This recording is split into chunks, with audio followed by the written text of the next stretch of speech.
জীবনের যত বড় পরিস্থিতি, যত কঠিন পরিস্থিতি হোক না কেন, নিজেকেই কিন্তু সামলাতে হবে। উপদেশ সবাই দিবে কিন্তু পাশে কেউ থাকবে না, এটাই বাস্তবতা।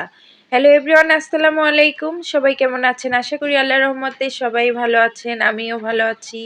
তো আজকে রান্না করছি শুটকির ভাজি, আর এই শুটকির ভাজিটা যে কি মজা হয় তা আপনাদের বলে বোঝাতে পারবো না, বিশ্বাস করতে পারবেন না। ভীষণ মজাদার একটা শুটকির ভাজি। আর এই ভাজিটা আমি খাওয়া শিখেছি আমি এক ময়মনসিংহের আন্টির কাছ থেকে। এই আন্টিটা আমাকে মাঝে মধ্যেই সে শুটকির ভাজি করলে আমাকে দিত, আর আমি খেতাম, ভীষণ মজা লাগতো। তাই তার কাছ থেকে শিখে নেওয়া সে ভাজিটা আপনাদের করে দেখাচ্ছি, আপনাদেরও হয়তো ভালো লাগতে পারে। এখানে আমি বেশ কিছু পেঁয়াজ এবং রসুনের কোয়া তেলের উপর ভেজে নিয়েছি, আর ব্লেন্ডার করে নিয়েছি শুকনো মরিচ, তারপরে হলো গিয়ে রসুন।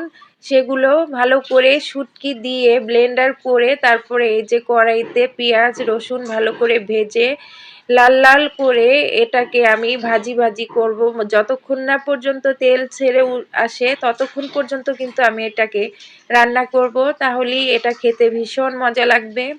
তো আমার রেসিপি কিংবা আমার কথাবার্তা যদি আপনাদের কাছে একটু ভালো লেগে থাকে, প্লিজ সবাই পাশে থাকবেন। আর আমার ইউটিউব চ্যানেলে যদি কেউ গিয়ে থাকেন তাহলে প্লিজ সাবস্ক্রাইব করে আসবেন, কারণ আমি এই ভিডিওটা ইউটিউবেও ছাড়বো, পাশে থাকবেন আমার। তো দেখুন আমি কিভাবে শুটকিটা ভালো করে ভেজে নিচ্ছি, কারণ এটাকে ভালো করে না ভাজলে মরিচের যে একটা কাঁচা কাঁচা গন্ধ সেটা থেকে যাবে, তখন খেতে কিন্তু ভালো লাগবে না। তাই এটাকে একদম ভালো করে তেলের উপরে ভেজে নিতে হবে। আর এই শুটকিটা আপনি খিচুড়ি কিংবা গরম ভাতের সাথে খেতে ভীষণ মজা পাবেন। যদি একটু লেবু দিতে পারেন শুটকির ভিতরে কিংবা ভাতের ভিতরে, তাহলে তো আর কথাই চলে না, ভীষণ মজা লাগবে। এভাবে বানিয়ে খেয়ে দেখবেন একদিন।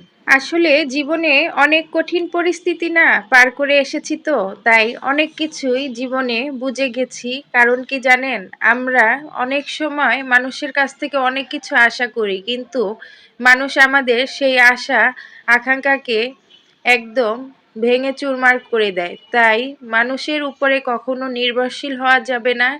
নিজেকে নিজের যে কোনো পরিস্থিতিতে নিজেকে মোকাবেলা করার শক্তি রাখতে হবে, তাহলে আপনার জীবনটা কিন্তু সুন্দর হবে।